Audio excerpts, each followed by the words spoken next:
जय हिंद जय भारत। बहुत ही महत्वपूर्ण सेशन आपके बीच लेकर आया हूँ। आप देखे होंगे कि हमारी हर क्लास आपके लिए बहुत महत्वपूर्ण होती है। आपकी जो है मैं वीडियो 2018 री एग्ज़ाम के लिए मैं रीजनिंग पढ़ा रहा हूँ। इसके साथ साथ जो है जोग्राफ़ी तो ऑल ओवर के लिए दे सकते हैं, क्योंकि इंडियन जोग्राफ़ी है। इंडियन जोग्राफ़ी में जहाँ जहाँ आपका सिलेबस है, इंडियन जोग्राफ़ी लगभग सिलेबस होते हैं। यूपीएससी में किसी भी एग्ज़ाम के लिए, रेलवे के एग्ज़ाम के लिए इंडियन जोग्राफ़ी में क्वेश्चन पूछे जाते हैं। और इंडियन जोग्राफ़ी में मैंने देखा है कि आपको 7-8 क्लास पढ़ा चुका हूँ और समथिंग और हो गया होगा। और मैं भारत का पठार में पढ़ाया था, प्रायद्वीपीय पठार में जो कल मैंने बताया था आपको कि प्रायद्वीपीय पठार में पढ़ना क्या है। जैसे मैंने बताया था कि आपको जो है पठार को 5 भागों में बांट कर बताया था कि 5 भागों में पहले जो है केंद्रीय उच्च भूमि की जो है मैं पढ़ा रहा था। इसके साथ साथ हम लोग अरावली पर्वत श्रृंखला मैंने बनाया अरावली पर्वत श्रृंखला। इसके बाद मेवाड़, मलवा का पठार, फिर इसके बाद बुंदेलखंड का विंध्याचल, सतपुड़ा। हम लोग ये तीनों चारों आज पढ़ेंगे। कल अरावली पढ़ लिया था, अरावली के बारे में पढ़ लिया था, किस तरह का क्या है क्या नहीं है। अगर आप पढ़े नहीं हो क्लास को कीजिएगा। बहुत ही ऑल एग्ज़ाम ओवर के लिए जो है आपके बहुत बेहतरीन क्लास है। ऑल एग्ज़ाम के लिए समझ लें रामबाण है। आप किसी चीज़ रेलवे के प्रिपरेशन करें तब भी आप थोड़ा सा देखिए, हमारा क्या होता है कि थोड़े समय में ज़्यादा देना, इसलिए हम ब्लैक बोर्ड पर नोट कर देते हैं। इसके बाद जो जितना होता है पढ़ा देते हैं। इसके बाद जो बचता है हम और अलग से मैपिंग करके बताता हूँ। मैपिंग बताने से क्या होता है ना, आपके दिमाग में एक मतलब अस्थायी ज्ञान के रूप में जो है सेट हो जाता है। इसीलिए सारे सिस्टम है आपको याद कराने के लिए। और आते हैं सीधे, कल हम लोग पढ़े थे जिस तरीके कल हम लोग इस तरीके पढ़े थे कि देखिए, हम लोग पढ़े थे कल जो है अरावली पर्वत श्रृंखला पढ़े थे। इसके बाद मेवाड़ था। मेवाड़ में देखिए, मेवाड़ में यही है, देखिए यहाँ बनाए हैं अरावली पर्वत श्रृंखला। कल पूरा बताए थे मैप, लेकिन इधर सब पढ़ चुके थे, यार इधर थोड़ा सा बचा था, अब इधर हम लोग पढ़ेंगे। इसमें मेवाड़ में था क्या, जैसे मेवाड़ यहीं पे पड़ता है। इसके बाद यहाँ से एक बनास नदी जो है अरावली पर्वत श्रृंखला से जो है एक बनास नदी निकलती है। और निकल कर जो है इसके बाद इसके साथ में एक बैराज नदी निकलती है जो उदयपुर शहर से निकलती है। पूछा जाता है कि बैराज नदी, अभी नदी के बारे में पढ़ाएं, खाली जानिए कि स्थिति कहाँ पे है, ये चीज़ें हैं आप इसके जानिए। इसके बाद मैं नदी पढ़ाऊँगा आपको मैपिंग हिसाब से। जब पूछता है कि बनास नदी किस पर्वत श्रृंखला से निकलती है, तो पर्वत श्रृंखला से आप बताएंगे कि आप अरावली पर्वत श्रृंखला से निकलती है। इसके बाद पूछ लेगा कि बैराज नदी किस सहायक नदी है, तो बनास नदी की सहायक नदी है। और कहाँ से निकलती है, बैराज नदी का उदयपुर से निकलती है, उदयपुर से बैराज नदी निकलती है। और पूछ लिया इसके बाद आपको, यहाँ हो गया तो मेवाड़ यहाँ पड़ता है। इसके बाद हम लोग को पढ़ना है मलवा का पठार। और मलवा के पठार में इस तरीके यहाँ पर होता है, ऐसे समथिंग है, देखिए समथिंग है, मैंने बताया है समथिंग है, इस तरीके है। तो मलवा के पठार में जिस तरीके मैंने बताया था कि आपको 2 राज्यों में होती है, देखिए 2 राज्यों में होती है, राजस्थान एमपी। राजस्थान उदयपुर राजस्थान में ना, देखिए यहाँ से निकलती है बैराज नदी और जो है बनास नदी की सहायक नदी है और जाके मिल जाती है। पूछता है कि बैराज नदी का उद्गम स्थान को कौन से शहर से निकलती है, तो ये बताइए उदयपुर से निकलती है। ठीक है। अब पूछ लिए कि मलवा का पठार में किन किन राज्यों से इसका विस्तार है, तो आप राजस्थान, एमपी, मध्य प्रदेश, राजस्थान मध्य प्रदेश के राज्यों में स्थित है। ठीक है, 2 राज्यों में इसका मतलब विस्तार है। आते हैं यहाँ से हम समझ गए। तो कहने का मतलब हम लोग यहाँ इसी को पढ़ना है। ठीक है, मलवा का पठार पढ़ना है। इधर में बनाया हूँ मलवा को पठार पढ़ना है। इसके बारे में जाने कहाँ था स्थिति, इसके बारे में बहुत विशेष नहीं पूछता है, इससे पूछता है, लेकिन बताना है कि आपको दिमाग में एक मैप बनाना। ठीक है। और मैंने बताया था कि सावर लेक से एक नदी निकलती है, ये नदी निकलती है लूनी नदी है। मैं कल बता दिया था आपको, ज़्यादा बताना नहीं, तो थोड़ा सा मैपिंग से इधर बताना ज़रूरी था, इसलिए बता रहा हूँ। ठीक है। फिर आते हैं, देखिए फिर आते हैं आपको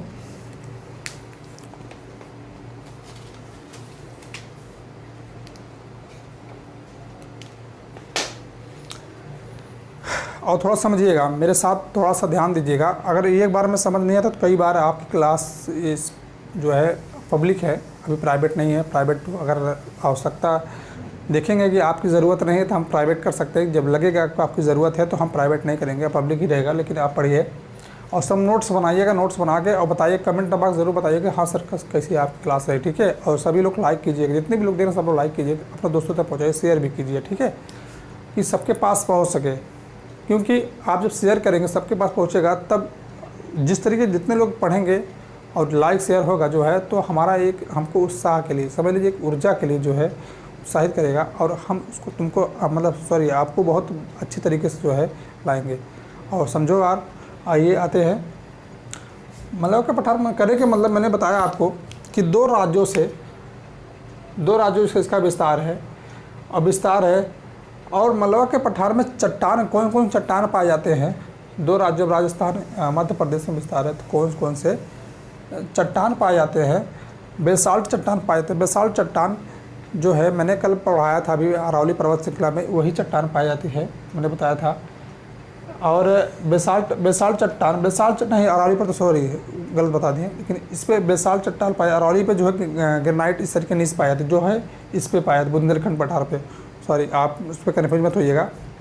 मलवा का पठार में चट्टान पाए जाते हैं, बेसाल्ट चट्टान पाए जाते हैं, जिसमें काली मृदा पाई जाती है। काली मृदा के साथ साथ इस पर जो है आप देखेंगे काली मृदा में कपास की खेती ज़्यादा होती है। अपने उत्तर प्रदेश मतलब कहने का उत्तर प्रदेश में प्रतापगढ़ में काली मिट्टी ज़्यादा पाई जाती है, जिसपे रेगू नामक जो है उसको नाम पर जाना जाता है।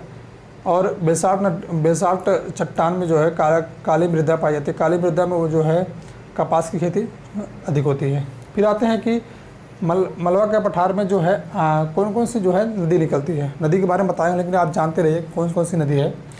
चंबल नदी, बनास नदी, पर्वतीय नदी, काली सिंह नदी, बेतवा नदी। अभी हम बताएंगे किस किस नदी को, मतलब अभी नहीं, जब हम आपको नदी पढ़ाएंगे तो बताएंगे कौन कौन सी नदी किसकी सहायक है। बेतवा नदी काली सिंह नदी क्या है, पर्वतीय नदी क्या है, बनास नदी क्या है और चंबल नदी क्या है। चंबल नदी में देखिए, चंबल नदी में आप देखेंगे अपर्दन होता है। अपर्दन के कारण जो है अपर्दन होता है। आपने देखा होगा कि कभी के अपर्दन दो प्रकार के होते हैं। एक वर्षा से टिप मतलब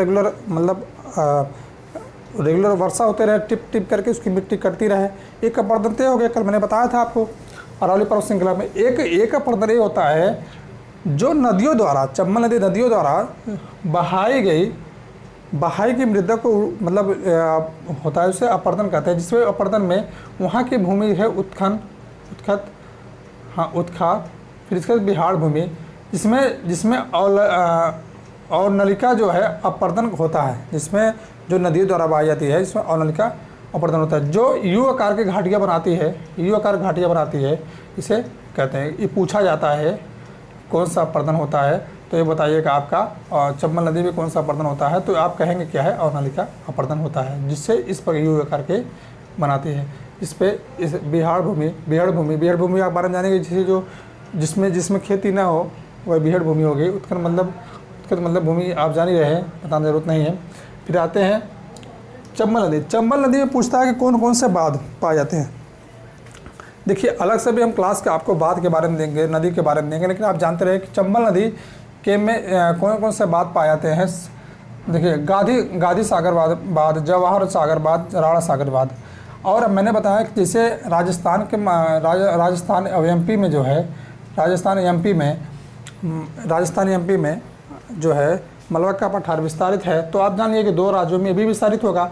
तो गाधी सागर बाँध जो है और जवाहर सागर बाँध और राणा सागर बाँध इस तरीके है। तो ये गाधी सागर बाँध पूछ ले किस राज्य में है, तो एमपी बताइएगा। अगर पूछ लिया जवाहर सागर जो है बाँध किस मतलब स्थित है, तो राजस्थान में, और राणा सागर बाँध राजस्थान में। फिर आते हैं, यहाँ तो पढ़ लिए। अब हम लोग पढ़ेंगे क्या, बुंदेलखंड का पठार। अगर कहीं कन्फ्यूजन हो रही है तो फिर कहीं दोहरा दें आपको। बेसाल्ट पठार दो राज्यों में विस्तारित है, राजस्थान एमपी में। साथ साथ इस पर चट्टान पाए जाते हैं, बेसाल चट्टान पाए जाते हैं, काली मृदा पाई जाती है। बेसाल चट्टान में काली मिट्टी पाई जाती है, काली मृदा कपास की खेती अधिक होती है। फिर इस पर कौन कौन सी नदी पाई जाती है? चंबल नदी पाई, बनास नदी पाई जाती है, पर्वतीय नदी पाई जाती है, और काली सिंध नदी पाई जाती है, और बेतवा नदी पाई जाती है। और चंबल नदी में जो है उत्खत भूमि, बिहार भूमि, जिसमें जो है यू आकार की घाटियाँ बनाती है, और नलिका अपर्दन होता है, जो है नालियों का जरा संरक्षण होता है, जिसे नदी द्वारा बहाया जाता है, और नलिका अपर्दन कहते हैं। यहाँ तक होता है। और चंबल नदी में कौन कौन से बात पाए जाते हैं? जिस तरीके मैंने बताया कि मलवा का पठार जो है राजस्थान एमपी में जो है इसका विस्तारित है, तो आप जानेंगे सीधे से इसमें। और कौन कौन से बात पाए थे? गांधी सागर बात, जवाहर सागर बात, अभी राणा सागर बात। गांधी सागर एमपी में पाए जाते हैं, और जवाहर सागर जो है राजस्थान में, और राणा सागर जो है राजस्थान में। यहाँ तक हो गया। अब धीरे पहुँचते हैं सीधे से आते हैं आगे। सब मैप बनाइएगा, इस तरीके नोट करते चले जाइएगा, कुछ करना नहीं है और ज़्यादा रटना उटना नहीं है, बस एक बार दो बार कीजिएगा और वीडियो को देखिएगा, ठीक है। आते हैं फिर। आपको पूछ लिया कि बुंदेलखंड का पठार कुल कितने राज्यों में विस्तारित है, तो आप बताएंगे 2 राज्यों से विस्तारित है, एमपी और उत्तर प्रदेश। आप उत्तर प्रदेश का नाम सुने होंगे। उत्तर प्रदेश में जिस तरीके की उत्तर प्रदेश में झांसी, ललितपुर, जालौर इस तरीके ज़िले हैं, तो आप जानते होंगे। एमपी आपका कन्फ्यूजन होता है, लेकिन आप जानते हैं बुंदेलखंड का पठार 2 राज्यों में विस्तारित है, जैसे एमपी, मध्य प्रदेश और उत्तर प्रदेश। कुल कितने ज़िले में पूछ लेता है? देखिए ये सब बहुत डिफ़िकल्ट क्वेश्चन है, क्योंकि क्वेश्चन थोड़ा सा जो पिछले आए क्वेश्चन तो आते हैं कुछ थोड़ा मोड़ा, लेकिन साथ में नए क्वेश्चन आते हैं। कुल पूछ लेगा कि बुंदेलखंड का पठार कितने ज़िले में विस्तारित है, तो आप बताएंगे कुल 13 ज़िले में विस्तारित है, कुल 13 ज़िले में विस्तारित है। अगर पूछ लिया कि उत्तर प्रदेश में कितने ज़िले में जो है विस्तारित है, उत्तर प्रदेश में कितने ज़िले में विस्तारित है, तो आप बताएंगे 7 जिला, और एमपी में जो है बताएंगे 6 जिला। तो उत्तर प्रदेश स्पेशल में आपको पढ़ाया जाएगा, जो अगर क्लास हम लेंगे तो आपको बताएंगे, लेकिन साथ साथ जानते रहिए। उत्तर प्रदेश में 7 जिला, जिसमें झांसी, ललितपुर, जालौर, जो झांसी मंडल में आते हैं, झांसी, ललितपुर, जालौर झांसी मंडल पर आते हैं। अगर यही पूछ लिया कि झांसी मंडल किस पठार पे स्थित है, तो बुंदेलखंड पठार पे आप बता दीजिएगा, बुंदेलखंड पठार पे। ललितपुर ललितपुर जिले किस पठार पे स्थित है, तो आप बताएं बुंदेलखंड पठार पे। जालौर पूछ लिया किस पठार पे स्थित है, बुंदेलखंड पठार पे। अब यही पूछ लिया। इसके बाद फिर चित्रकूट, महोबा, वादा, हमीरपुर किस मंडल पे स्थित है, किस मंडल में है, तो आप चित्रकूट मंडल में कहेंगे, और उत्तर प्रदेश में कहेंगे चित्रकूट और उत्तर प्रदेश में। और बुंदेलखंड के पठार पे, जिसमें कुल ज़िले 13 हैं, जिसमें एमपी जो है 6 है, उत्तर प्रदेश 7 है, और 7 में झांसी, ललितपुर, जालौर, चित्रकूट, महोबा, वादा और हमीरपुर। जिसमें झांसी मंडल में झांसी, ललितपुर, जालौर, फिर चित्रकूट में महोबा और वादा में और हमीरपुर, ये सब चित्रकूट मंडल में पाए जाते हैं, चित्रकूट मंडल में स्थित है, ठीक है, चित्रकूट मंडल पे स्थित है। तो टोटल मिलाने के बाद उत्तर प्रदेश में 7 जिला है, ठीक है। आप इस दिन जानिए। अब यही पूछ रही है आपको कि हमीरपुर किस पठार पे स्थित है, तो आप बुंदेलखंड पठार पे कहेंगे, नहीं कहेंगे। वादा किस पठार पे स्थित है, तो आप कहेंगे जो है बुंदेलखंड पठार पे। महोबा किस पठार पे जो है स्थित है, तो आप कहेंगे जो है बुंदेलखंड पठार पे। चित्रकूट किस पठार पे स्थित है, तो आप कहेंगे जो है बुंदेलखंड पठार पे, ठीक है। आप आगे यहाँ पे अब आते हैं कौन कौन से चट्टान पाए जाते हैं, आप इस जानिए कौन कौन से चट्टान पाए जाते हैं। गिरनाइट और नीस चट्टान, जिससे मैं कल बताया था, अरावली प्रवास श्रृंखला में बताया था, यही चट्टान पाई जाती है।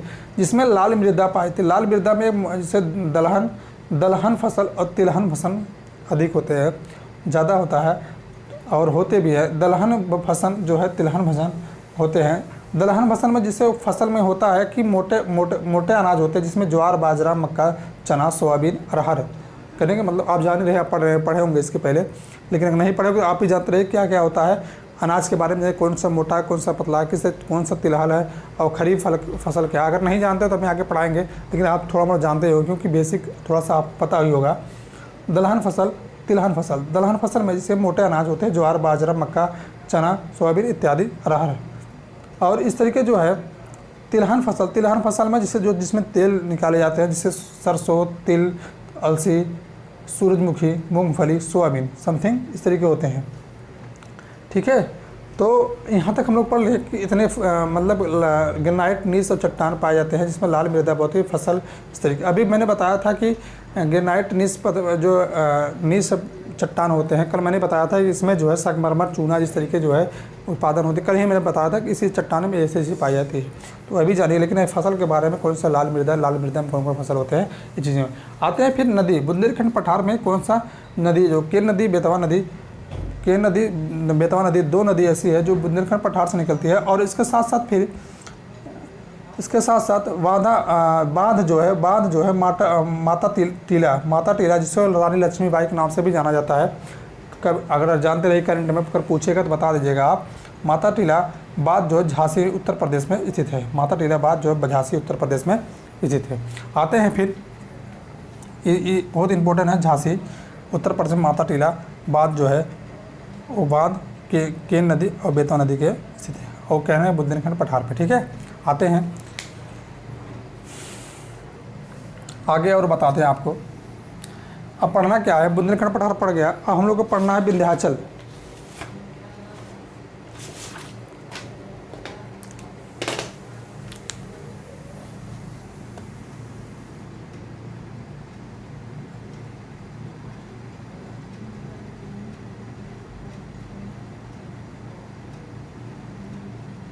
हाँ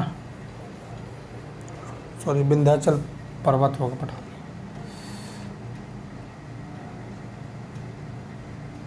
विंध्याचल पर्वत, ठीक है। अब आते हैं विंध्याचल पर्वत के बारे में पढ़ेंगे हम लोग।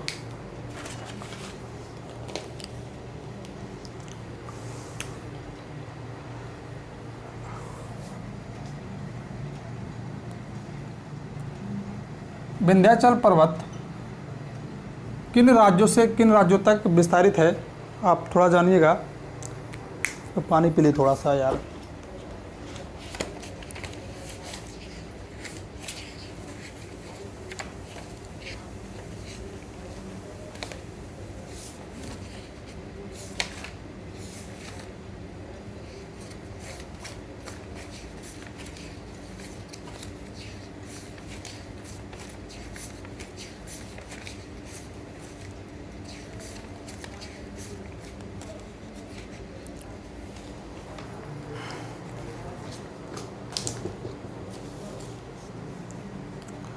यही पूछ लेता है आपको कि विंध्याचल पर्वत किन किन राज्यों से जो है विस्तारित है। तो आप कहेंगे गुजरात से लेकर बिहार तक, गुजरात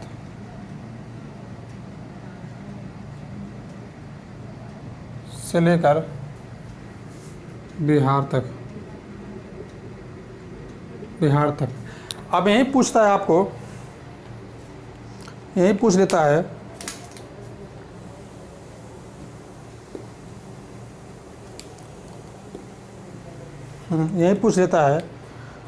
कि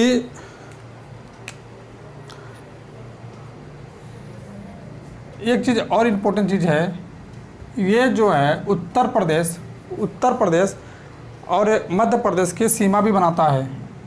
उत्तर प्रदेश और मध्य प्रदेश का सीमा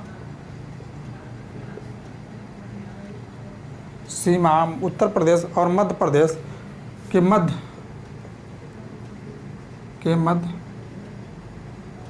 सीमा निर्धारित करता है ना। आप कह सकते हैं कि उत्तर प्रदेश और मध्य प्रदेश के मध्य जो है सीमा जो है निर्धारित करता है,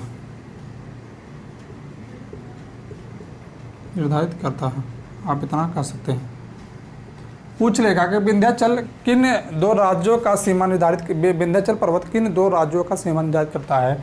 तो आप कहेंगे विंध्याचल पर्वत जो है एमपी उत्तर प्रदेश और मध्य प्रदेश के मध्य जो सीमा निर्धारित करता है। और इसका विस्तार मतलब विंध्याचल पर्वत का विस्तार गुजरात से लेकर बिहार उत्तर प्रदेश तक, उत्तर प्रदेश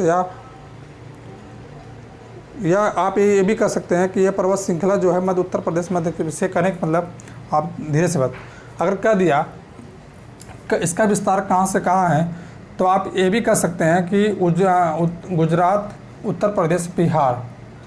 और अगर ये भी पूछ दिया कि उत्तर प्रदेश के ये दोनों राज्यों का जो है उत्तर प्रदेश और मध्य प्रदेश का मध्य की सीमा निर्धारित करती है। ठीक है, आप यहाँ तक हो गया ना क्लियर। अब हम लोग पढ़ रहे हैं विंध्याचल पर्वत के बारे में। फिर आते हैं सीधे सीधे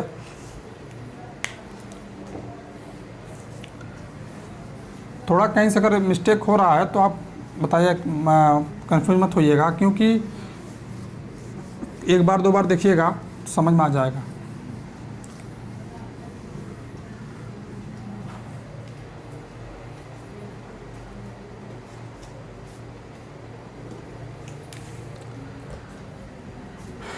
विंध्याचल पर्वत बिहार से लेकर गुजरात से लेकर बिहार तक और दो राज्यों के बीच में मध्य एक सीमा निर्धारित करती है, जो करती है उत्तर प्रदेश और मध्य प्रदेश। अब हम लोग पढ़ते हैं कि विंध्याचल पर्वत पे चट्टान, कौन कौन से चट्टान पाए जाते हैं। आप ये भी कह सकते हैं, यहाँ पे आप चाहे इस तरीके भी कर सकते हैं। देखिए पूछता है कि बिंद है, हाँ पूछ लेता है विंधन क्रम,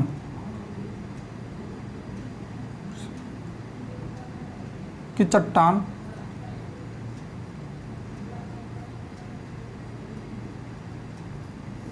विंधन क्रम चट्टान पाई जाती है, जिसमें चूना पत्थर,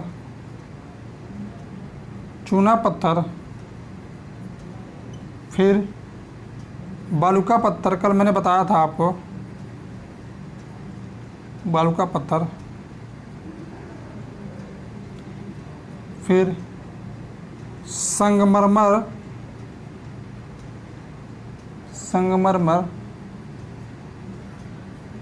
फिर जिप्सम जिससे सीमेंट बनता है, इसमें सेल खड़ी के बारे में आप नहीं जानते होंगे, बहुत लोग जानते हैं कि नहीं जानते हैं। जो चाक होता है, चाक वो सेल खड़ी होता है और इसे सीमेंट कहते हैं, इससे सीमेंट बनता है। और कहने का मतलब आप आते हैं सीधे आते हैं। विंध्याचल पर्वत जो है गुजरात से लेकर बिहार तक फैला है, दो राज्य के मध्य उत्तर प्रदेश या मध्य प्रदेश के मध्य जो है सीमा निर्धारित करती है। इस पे विंधन क्रम जो है चट्टान पाए जाते हैं, जिसमें से चट्टानों में चूना पत्थर, बालूका पत्थर, संगमरमर, नहीं गलत हो गया, जिप्सम है ना, यह हो गया था ये जिप्सम सीमेंट। जिप्सम जो है जो सीमेंट बनता है, सेल खड़ी जो चाक होता है। अब ये उद्योग सीमेंट का उद्योग होता है उत्तर प्रदेश में, जो है उत्तर प्रदेश सीमेंट का उद्योग होता है, जिसमें दो जो है ज़िले हैं,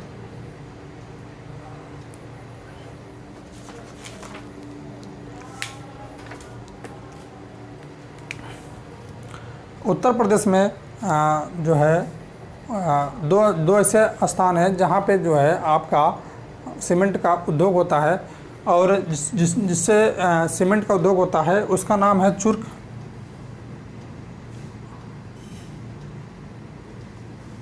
और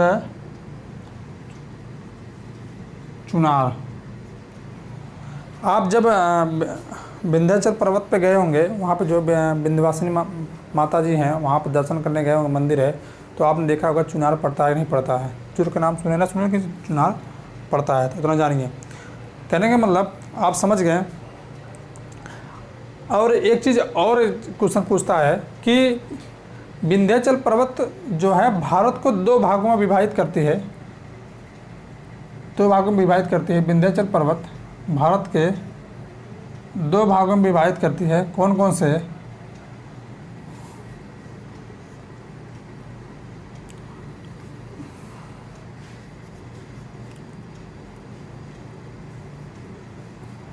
ना उत्तर दक्षिण, उत्तर भारत, दक्षिण भारत। अब आप पूछेंगे ऐसा कैसा है? विंध्याचल पर्वत है, मैं बताता हूँ। विंध्याचल पर्वत जो है, ये विंध्याचल पर्वत हम लोग पढ़ कर रहे हैं, केंद्र उच्च भूमि पढ़ रहे हैं। केंद्र उच्च भूमि में अरावली पढ़े, सब मलवा जो है मेवाड़ पढ़े, मलवा का पठार पढ़े, बुंदेलखंड पढ़े। अब विंध्याचल पर्वत पढ़ रहे हैं। विंध्याचल पर्वत जो है भारत को दो भागों में विभाजित करती है, उत्तर भारत, दक्षिण भारत। दक्षिण भारत, उत्तर भारत मैंने बताया, मैप इसके पहले पढ़ाया है, और विभाजित करती है। तो अब सीधे से क्वेश्चन पूछता है यहाँ से कि कौन सा ऐसा पर्वत श्रृंखला जो है जो भारत को जो है दो भागों में विभाजित करती है, उत्तर और दक्षिण। पूछ लिया कि उत्तर दक्षिण को भारत को उत्तर दक्षिण में विभाजित करने वाली कौन सी पर्वत श्रृंखला है, तो आप कहेंगे आप कौन सी पर्वत श्रृंखला है, पर्वत है, तो विंध्याचल पर्वत है। और यही पूछ लिया कि विंध्याचल पर्वत किन दो राज्यों के मध्य सीमा निर्धारित करती है, तो आप उत्तर प्रदेश, एमपी ये भी कर दीजिएगा। अगर यही पूछ लिया कि विंध्याचल पर्वत का विस्तार कहाँ से है, तो आप गुजरात से बिहार कीजिएगा। अब पूछ लिया कि विंध्याचल पर्वत पर कौन सा चट्टान पाए थे, विंध्यन क्रम चट्टान पाए जाते हैं, जिसमें से चूना पत्थर, बालुका पत्थर, संगमरमर, जिप्सम, जो सीमेंट उद्योग है, जो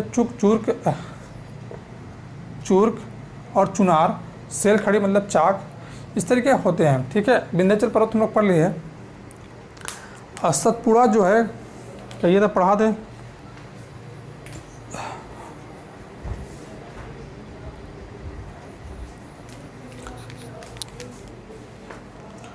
सतपुड़ा सोच रहे हैं कल पढ़ा देना, आज ही पढ़ा दें।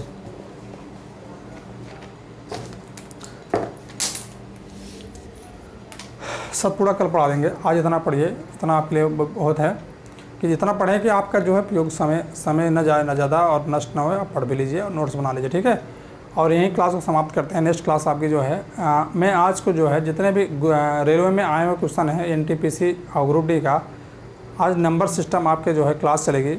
आप सब लोग देखिएगा, सब प्रीवियस क्वेश्चन पूछे गए क्वेश्चन हैं।